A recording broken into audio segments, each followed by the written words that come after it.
Good morning, King of Kings. Happily ever after. 3 words that end some of the greatest stories and fairy tales and quests that we read about. But does our quest for life at its best, our finale, end in happiness today? We're gonna find out. A few weeks ago on Facebook, I asked the question, does God want you to be happy? And I was surprised at the quantity of answers, but also the variety in all of the answers. Some didn't answer and asked for a definition, which I didn't give them. Many said yes, but then had like all sorts of qualifiers. A lot of people actually said no and went more in that direction. A lot of comments were to the degree of, well, happiness is okay, but like joy is better. And it's not about happiness, it's about contentment, or God doesn't care about our happiness, he cares about our holiness. And so there was a wide variety. One person, maybe even the alter ego of Monty Musk, said that happiness is found in a medium rare sirloin burger. Some said that happiness is fleeting and can only be experienced in eternity. All the answers pointed out to me that we have a really complicated relationship with the word happy. Really complicated. I think all of us in this room, like, we desire to be happy. I think we actually love pieces of it. Like, we love the Declaration of Independence that tells us we're about life, liberty, and the pursuit of what? Happiness. But then I think some of us feel guilty for having that desire. Is that an okay desire to have, or is that a shallow, superficial, unspiritual longing that should be cut from my life? One of the 100+ answers answered it the exact way I would. And it was one word, and it was 3 letters, and it had nothing behind it. The answer, does God want you to be happy? Yes. And that's my goal in this sermon today, is that you would walk out with that question and be able to say yes without having to qualify it. Now, I'm going to give you 37 minutes of qualification today. My team even they were gracious, they gave me a few more minutes to flesh this out. And so I'm excited today to dive into this. That's my goal, and I think it is more of an important question than you might think it is. I think a lot is at stake here. It could be as little as this, that maybe you and I have different definitions of happiness, and once we figure out if we're on the same definition, then maybe we'll all agree. That could be that. We'll define it a little bit later. I think it could also be, though, that if we're not able to answer this question with a yes, maybe we have an incomplete or perhaps flawed view of God. Or maybe with all the brokenness that exists in this world, you just feel guilty saying that I desire to be happy.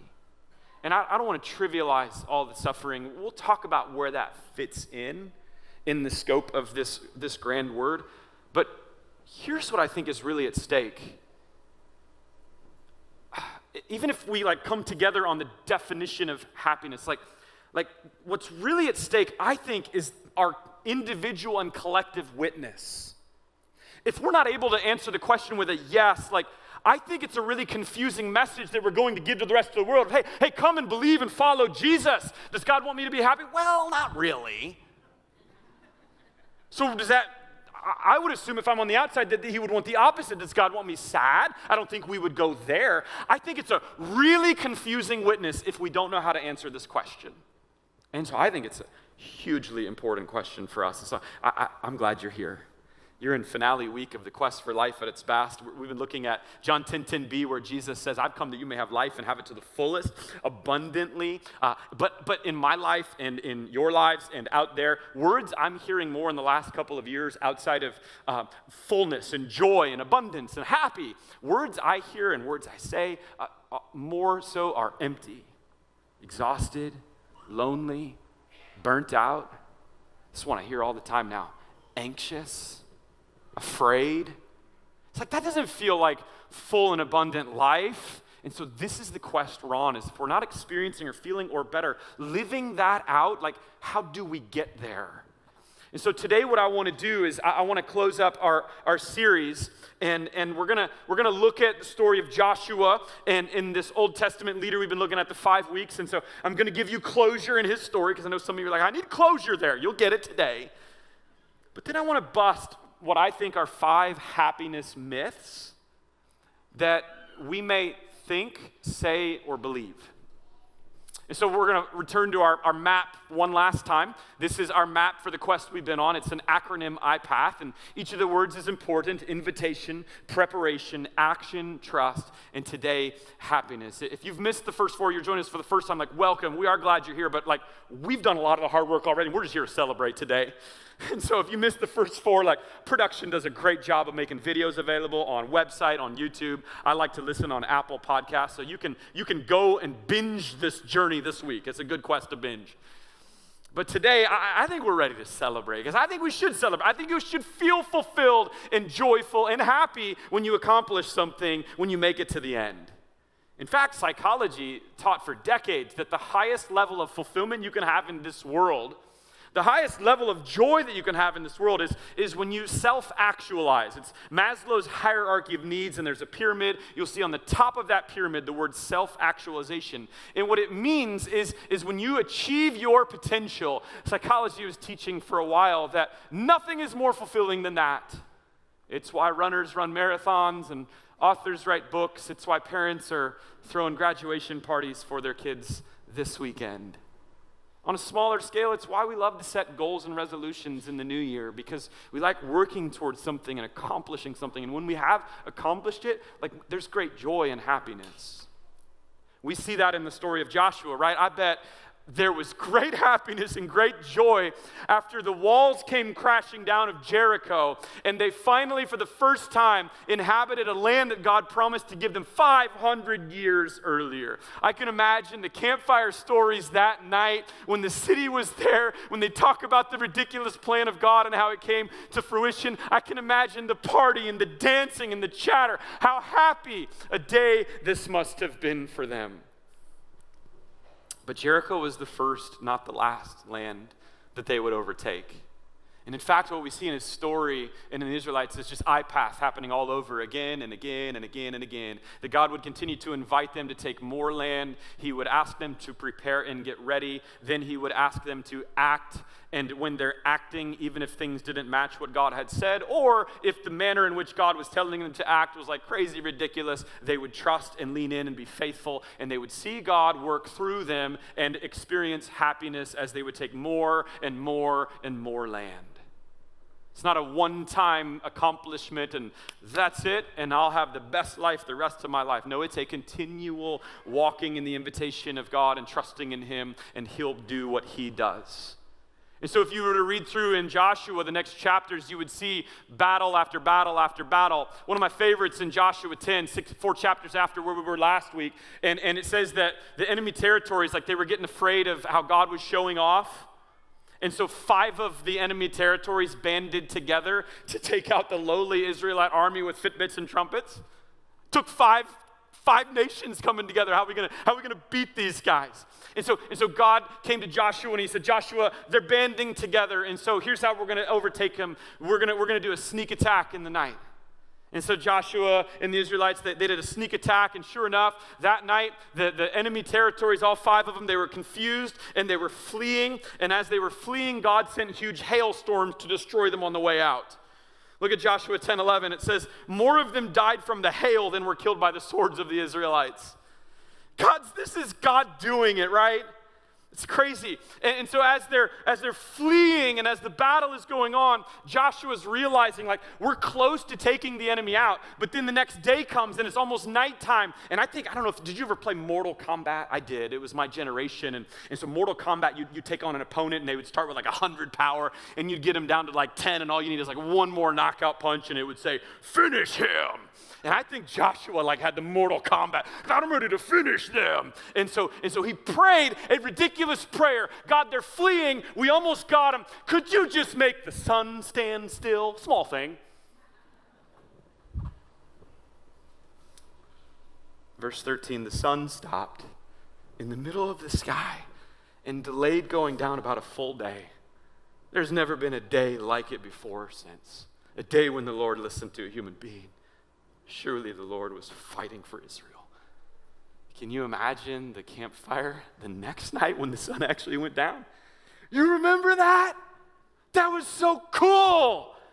And just the party and the dancing and the victory after victory after victory that would happen. And then like from a reading perspective, Joshua, the book, really loses its luster. Because now we have 10 chapters of Joshua dividing up the land, and it's really boring to read. But can you imagine how exhilarating it was for them to receive their land? 500 years worth of waiting, and Joshua at the helm. You get this land, and you get this one, and that's your river, and that's your territory. Enjoy. I mean, this is better than Oprah handing out her favorite things. 500 years. And so while it may be boring for us to read, it is so joy-filled and happy for them. And so Joshua would continue to serve as their leader for decades. And as he's nearing his death, they actually ask Joshua, in his wisdom, and with a lens of looking back now, hey, will you give a farewell speech to us before you pass? And in chapter 24, verse 14, there's some of his final words. Joshua says, now, fear the Lord and serve him with all faithfulness. Throw away your gods that the ancestors worshiped beyond the Euphrates River in Egypt and serve the Lord. But if serving the Lord seems undesirable to you, then choose for yourselves this day whom you will serve. Whether the gods your ancestors served beyond the Euphrates or the gods of the Amorites, the land we're living in right now. But these 12 words, as for me and my household, what? We will serve the Lord. And that, I believe, Joshua has found the key to the abundant and the full life. Right? He's saying what we're saying. It's like, I'm not questioning that God's won the battle for our souls. Like, that's eternally done and paid for by the blood of Christ through his resurrection. Like, we're good there. But Joshua says it's an everyday choice in this world of now living that out and who you will serve. What would Jesus do, WWJD? That's a really good question. But a better question is, who will you serve? WWYS. Who will you serve? Because your happiness in this world is in direct correlation to who you serve. I mentioned the greatest level of fulfillment psychology taught was self-actualization, but they realized a couple decades in we're wrong. There's actually a higher level of fulfillment and joy. And so they added a few levels, but they added one to the very top. And it's called transcendence needs.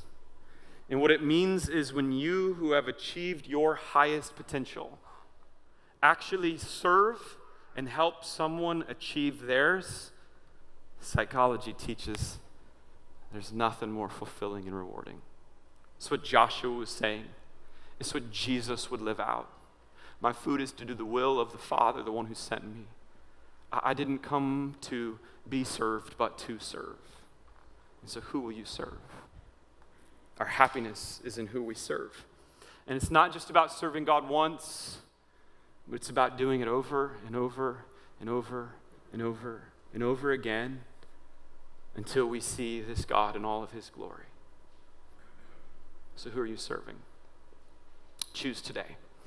I want to bust 5 happiness myths today, and I hope I get to all of it. I actually wrote a blog that's on our website that's probably even a little more in-depth, and I think it's that important. Happy seems like a shallow word, but I think we're actually going to go deeper than maybe I've ever gone with you before, so I hope you're ready. The first myth I want to bust is this, that God doesn't care if you're happy.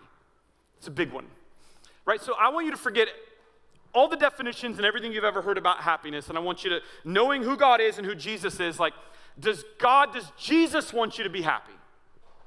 Does Jesus want you to be happy? I would argue and submit that if God doesn't care about our happiness, then why in every description of how he describes the grand finale does he include things like streets of gold and wedding feasts and parties and mansions? Like, what about any of that isn't happy? That's happy. In Revelation, it says that Jesus created this world for, quote, his good pleasure. I love that when Jesus came into this world and he announced his kingdom, this countercultural kingdom of God in the Sermon on the Mount, like he started with the Greek word makarios, which we've turned into blessed, but the actual closer literal translation is happy. Happy are you who mourn. Happy are you who are poor in spirit. Happy are you who are persecuted for my name's sake. That Greek word makarios would also be used to describe God in 1 Timothy 1:11. He is the happy God. Some theologians describe it as the supremely happy God. And did you know that we were created in his image? And so if he is happy, we are happy. If he is supremely happy, we are supremely happy. One of the ways in which we connect with God, some, at least for me, I know, is through the word father.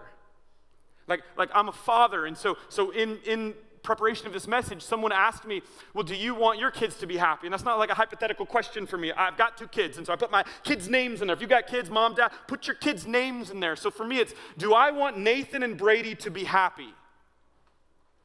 Yes. Of course. It would be cruel if I didn't want them to be happy. Now, do I think that as their parent that I have a better understanding of what happiness is? Yes. Am I here to guide them and teach them and steer them to where true happiness is found? Of course, absolutely. It's my job as their dad to teach them where true happiness is found. It's my job to teach them where happiness is blocked, that it's through my sin, their sin, and all of our sin that happiness gets blocked in this world. And so I go back to Jesus, who, again, created this world for his good pleasure. And so he created us, and I think like if God ever had an out, it's when he would look down at the creation that he created to make himself happy. And when they weren't making him happy and they were sinning, like God had an out, and he could have said, then I'm done with them and I'm moving on to another plan to make me happy. But instead, when we detached ourselves from him, when we failed him and said, we want nothing to do with you, what did Jesus do? He stepped down into our world to become one of us, to get on a quest and a rescue mission that one day ends in our eternal happiness. What?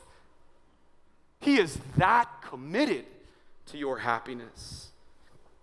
Isaiah 52 says, how beautiful upon the mountains are the feet of him who brings good news, who publishes peace, who brings good news of happiness. Oh man, the message of Jesus is a happy message. Martin Luther one time said that sin is pure unhappiness, but forgiveness is pure happiness. I think any answering or mega qualification of the question of does God want you to be happy that doesn't end in yes, discounts the very thing that our God came to give us.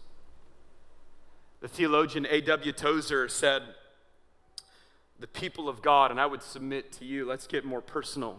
King of Kings, 9 o'clock, we ought to be the happiest people in all the wide world. People ought to be coming to us constantly and asking the source of our joy and delight. Yeah, because God cares about our happiness. Myth number 2, joy is better than happiness. Joy is better. Have any of you seen the movie The Princess Bride?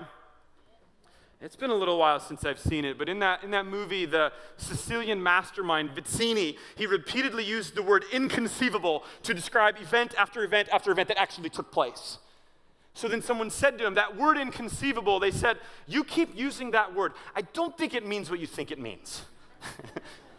And I think truthfully, the same could be said of those words, joy and happiness today.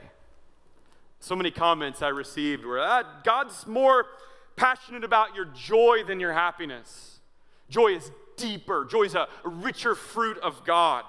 Some said that happiness is based on circumstances, joy is based on God. And for whatever reason, I think we're like conditioned to think that one is good and the other is not. And I don't understand it because in every definitions that I look up, joy and happiness are always like lumped together nicely as a family, working with one another, not against. And so I guess at this point, it's probably helpful to define what happiness is. Our gold standard in America is the Merriam-Webster Dictionary. And this is what it says for the definition of happiness. A state of well-being and contentment, joy.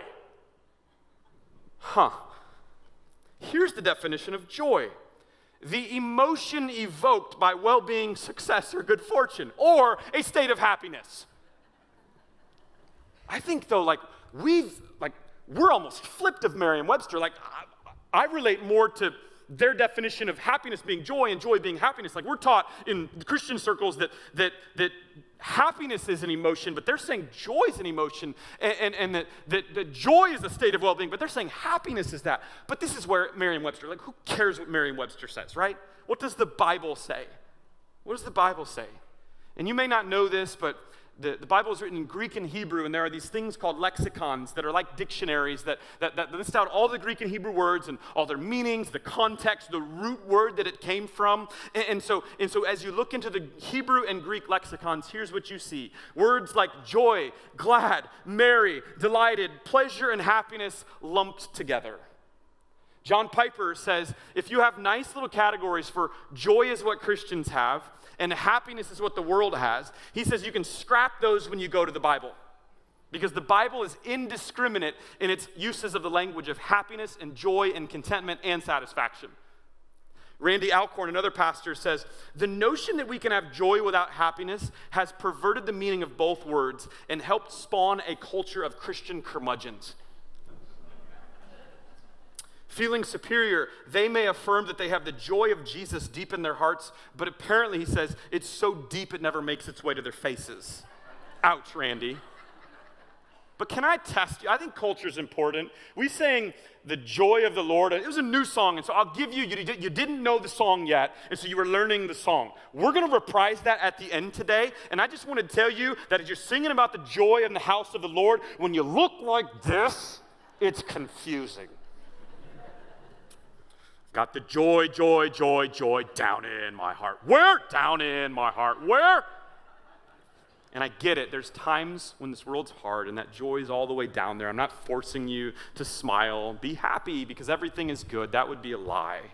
But I do think at some point that joy down inside of that heart ought to come out a little bit more in our culture, in this room especially, because we all got that joy up inside of us. And when I see you and you see me and we see each other, oh man, it should be a party like it was in Jericho in Joshua 6. Every single time we get together. And so the truth in myth number 2, not one word is big enough to describe how great our God is and how great his message is for us. We need them all. Joy, happy, merry, glad, pleased, delight. Use them all. Number 3, this is such a big one. It's wrong to desire to be happy. Some of us might feel that. John Piper says, you can't stop wanting to be happy. God's wired you to be happy. That's not a sinful thing, that's a good thing.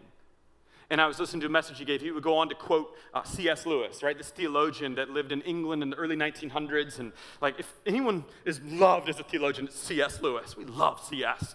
He wrote a book one time called The Weight of Glory, and on page 1 of that book, so this is the opening of this book, here's what C.S. says. He says, if there lurks in most modern minds the notion that to desire our own good and earnestly hope for it is a bad thing, and I think that desire does lurk there. I think that the answers to the question prove that, like, we're not sure what to make of this. Here's what C.S. Lewis says, that if that desire or notion is anywhere inside of you, he says, I submit this notion has crept in from the Stoics and is no part of the Christian faith. What he's saying is, you've been influenced more by the culture. In the early 1900s in England, it was the Stoics. And so you're being more influenced by them than you are the Bible. Then he would go on to say, indeed, if we considered the unblushing promises of reward and the staggering rewards promised in the Gospels, it would seem that our Lord finds our desires to be happy not too strong, but too weak. What? Have you heard that? Have you ever been? This is C.S. Lewis. So C.S. is saying, Zach Zehnder, your problem in the Christian life is that your desire to be happy is too weak, not too strong. What? Are you kidding me? Many years I felt like it's wrong to pursue to be happy. It's got to be problematic. He's saying that's not a bad desire. Your problem, our problem, is that we are settling for way too little. And then he would say this. I've used this in some of my writings before. I love this. He says, you and I, we are half-hearted creatures, fooling around with drink and sex and ambition when infinite joy is offered us. Like an ignorant child who wants to go on making mud pies in the slum because he cannot imagine what is meant by a 2-week offer of the holiday at the sea. We are far, he says, far too easily pleased. C.S.'s diagnosis of America today, of Omaha, of King of Kings, of you, of me, is that we are far too easily pleased. like children fooling with mud pies in the slums. So we're playing with dirty water in the gutter when a free 2-week offer of a holiday at the sea is presented and we say, no thanks, we're good with mud pies. Wow. So what he's saying is the desire to be happy, that's not wrong. Where you get your happiness from, that's the question.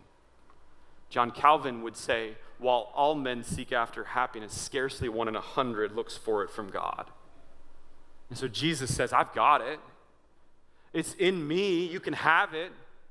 And what do? We get dazzled by the things of this world.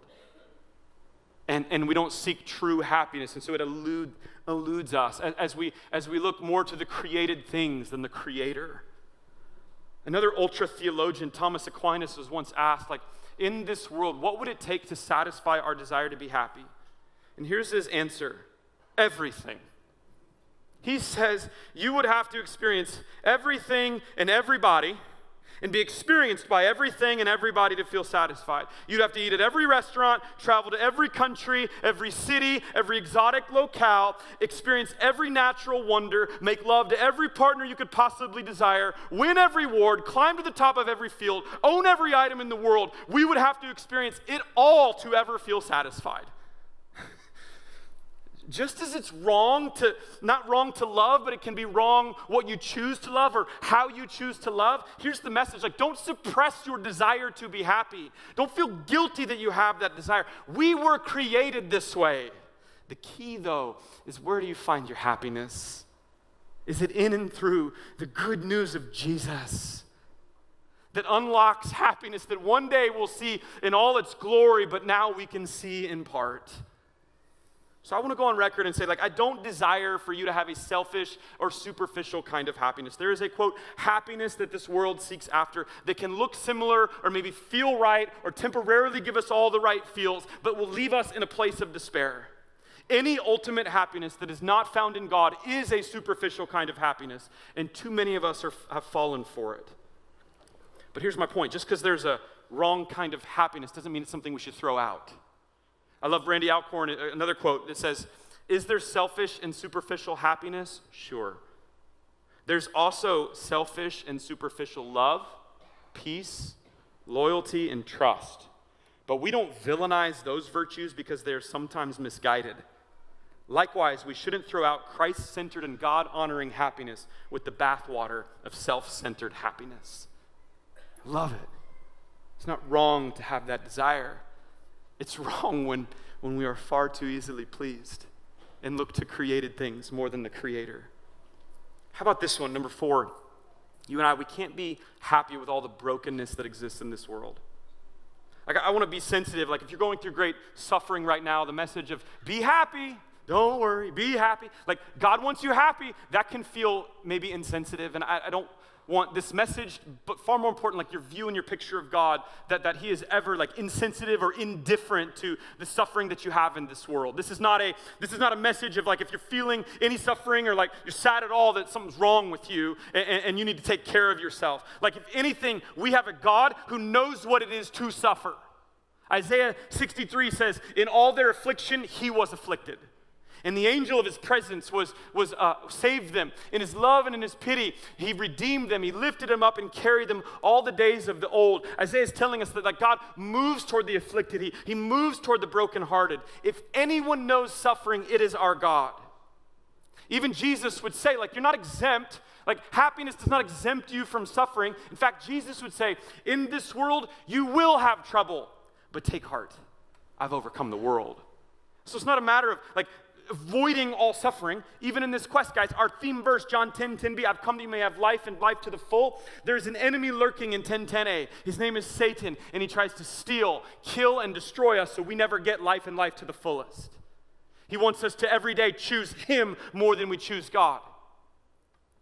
And so he comes after us, and he comes after us sneakily, and he's been having his way with our nation for far too long, and with our city for far too long, and anytime that like we elevate him or we minimize him, we do a disservice.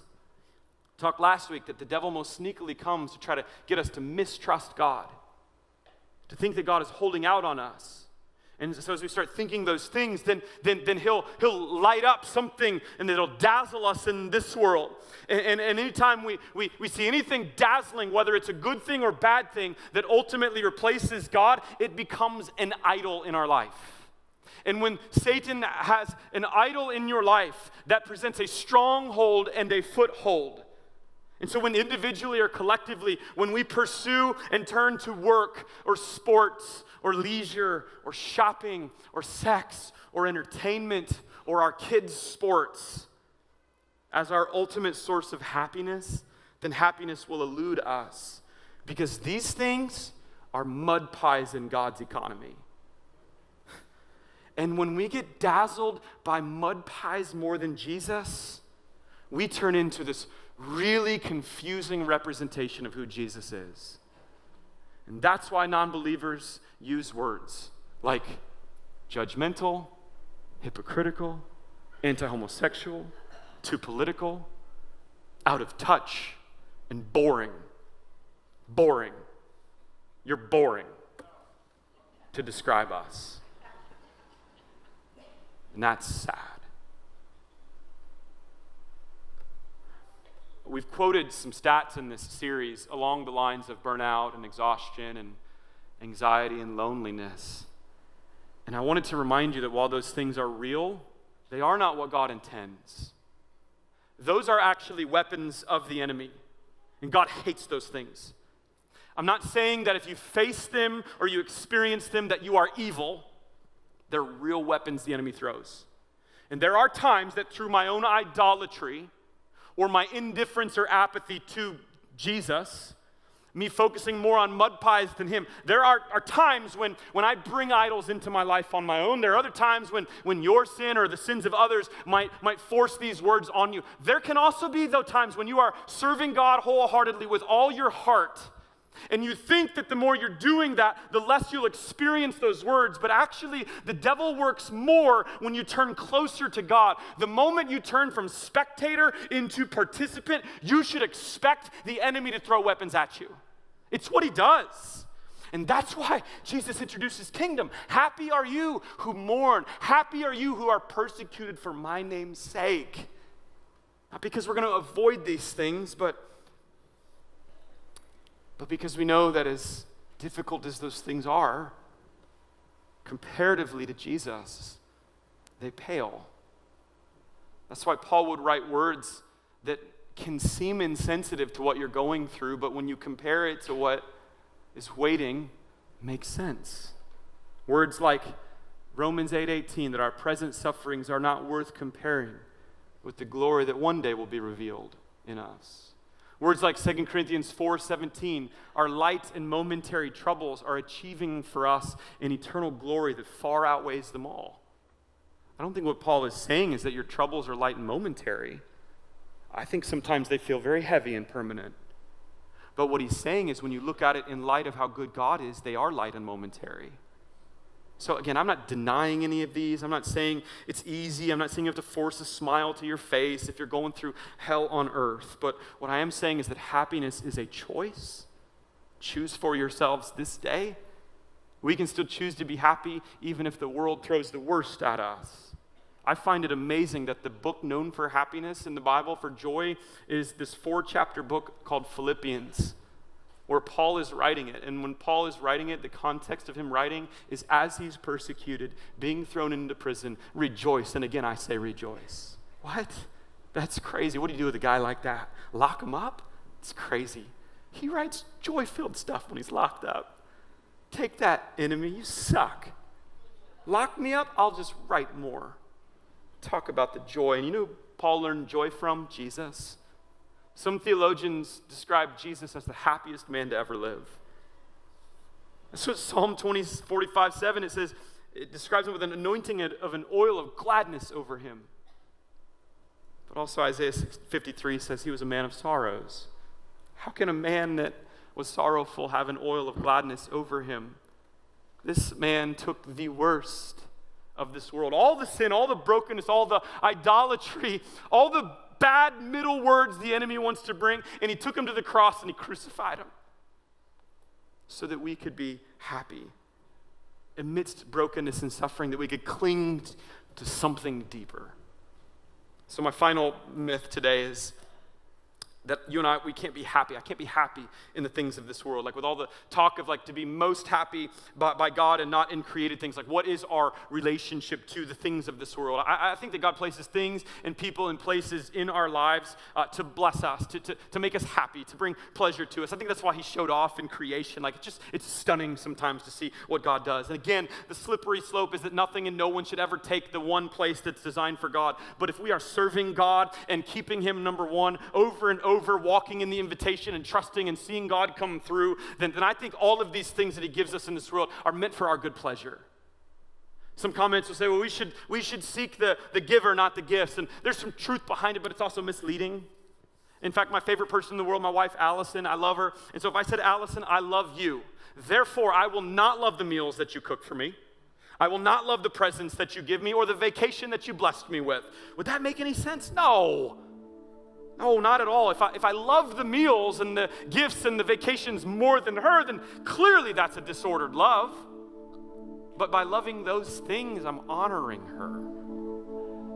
And when we love the created things of God, when we're living right, faithfully following him, they're meant for our pleasure and enjoyment. John Calvin says, in despising the gifts, we insult the giver. And the greatest gift he's given to us is the good news of happiness. That's what Isaiah calls it, the good news of happiness, that we who were once beggars are now royalty, that we who were once prisoners are now running free. Are you kidding me? I didn't deserve it. You don't deserve it. That God would take my brokenness and my suffering and in the middle of that mess step down into this world and rescue me so that I can one day be confident that eternal happiness will be mine. But until I experience Jesus in all his glory, apparently he's going to be light enough for all of us. That's going to be crazy to see. But until then, I can walk out my calling and use my unique wiring and gifting, and you can do the same. To see that in part, in pieces, oh man, that's a happy, full, rewarding life. Last week, let me tell you what I did. I mentioned a couple weeks ago that my Red Letter Living team, one of our big projects this year was launching a podcast, and so we called it the Red Letter Disciple, and episode 1 was out on last Tuesday, and it was a good day. We put a lot into it, our marketing behind it, and the way that everybody worked was just really, really awesome, and I was proud of my team. And so that night to celebrate, I was really happy, and so I took my wife, Allison, out to a dinner, and ordered some good food that I really love. I drank a smoked old-fashioned. That was pretty tasty. Like, take the glass off and the smoke comes off. I was like, I'm happy right now. And I was happy with the woman that I love the most in this world, eating great food and drinking great drink. And I didn't feel guilty about it one bit. And I shouldn't. You shouldn't either. I think sometimes we can get so caught up in the hustle and bustle of this world that we can forget in the grand scheme of things that we are Christ's and his grace is inside of us and his kingdom is coming. And until it does, we play a vital role. And after faithfully serving him, we can be happy. Now, there were like 14 things I would have changed about how we launched the podcast, right? Because it's not about me being perfect.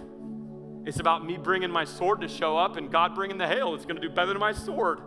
You see me with a sword, it's not pretty.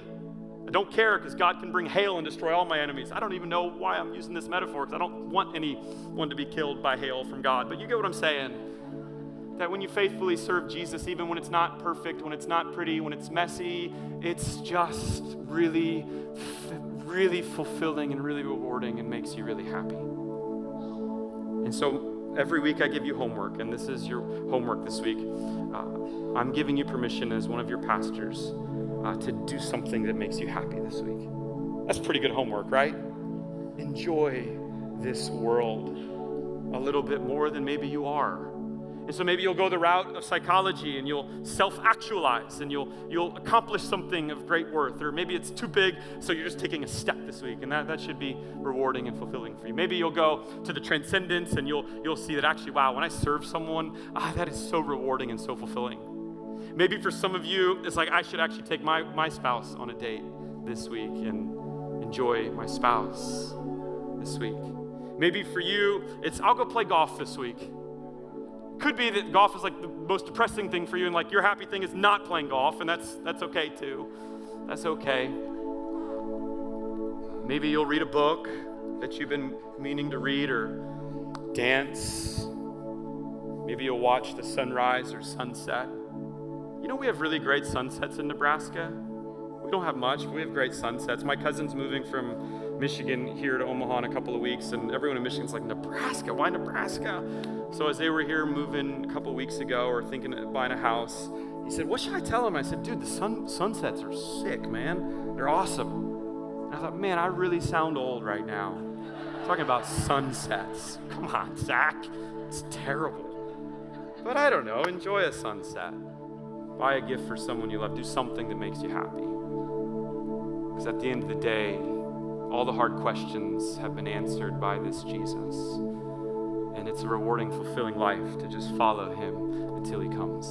So I want you to stand up, and as you stand, I want to close this series with a quote that I heard 16 years ago, I think it was, when I was leading a college ministry and went to Atlanta, and there were 50,000 students there. And John Piper was speaking, and he said this quote that I've been thinking about for 16 years that's enough for me to think about the rest of my life.